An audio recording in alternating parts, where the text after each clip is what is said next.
We are headed 3,600 miles above Earth, 15 times higher from the planet than the International Space Station. As we get further away from Earth, we'll pass through the Van Allen belts, an area of dangerous radiation. Radiation like this could harm the guidance systems, onboard computers, or other electronics on Orion. Naturally, we have to pass through this danger zone twice, once up and once back.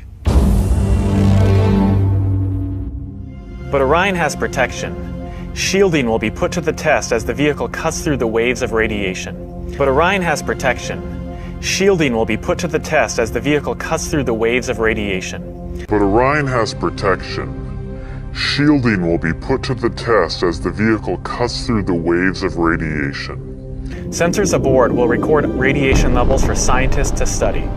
We must solve these challenges before we send people through this region of space. We must solve these challenges before we send people through this region of space. We must solve these challenges before we send people through this region of space. For this flight, it's time to head home.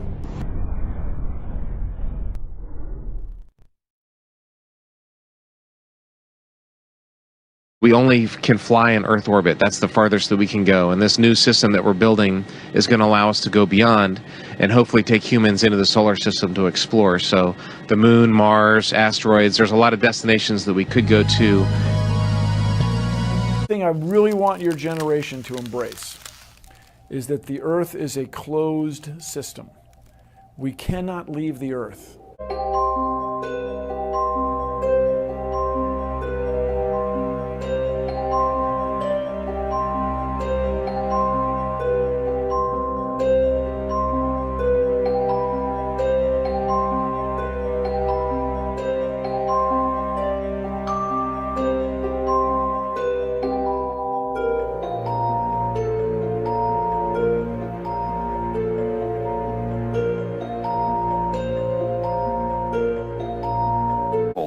Nuclear detonations rent the sky 5 times over the Johnston Island area, each time during the hours of darkness.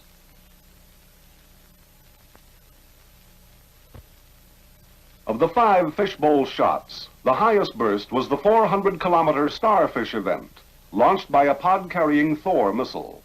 Its yield was 1.4 megatons.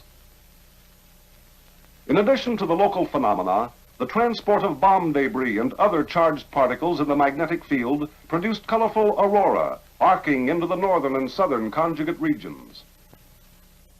Checkmate, like Starfish, did not display a well-defined fireball.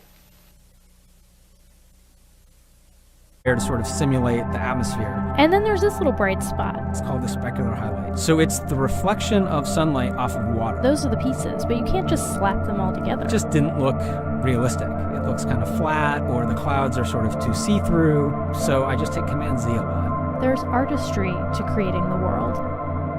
What I imagine it to be. Unfortunately, I'm not an astronaut. I've never been to space. But I've looked at these images over and over again, trying to sort of get the essence of it. It is photoshopped, but it's has to be. It is photoshopped, but it's has to be. Go to the moon in a nanosecond. The problem is we don't have the technology to do that anymore. We used to, but we destroyed that technology, and it's a painful process to build it back again. And thank you for your time. Have a good flight and many more exciting experiments on the orbit. Thanks a lot.